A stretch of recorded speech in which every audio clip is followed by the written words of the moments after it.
Hello guys, today I'm going to be opening the Rubik's 3x3. Okay, and now I'm going to test it out. But first let's see the rating. So it's orange. I can't fit it in the camera. So it's orange level rating. Here. And I've already got the mini right here. But I don't have this and I don't have this. So I'm going to be interested of opening this. So yeah.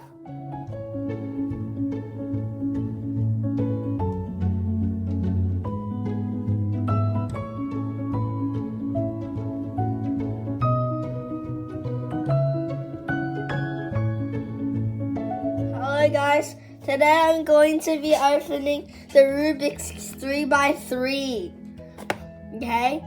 And now I'm going to test it out. But first let's see the rating. So it's orange. I can't fit it in the camera. So it's orange level rating. Here. And I've already got the mini right here. But I don't have this and I don't have this. So I'm going to be interested of opening this. So yeah.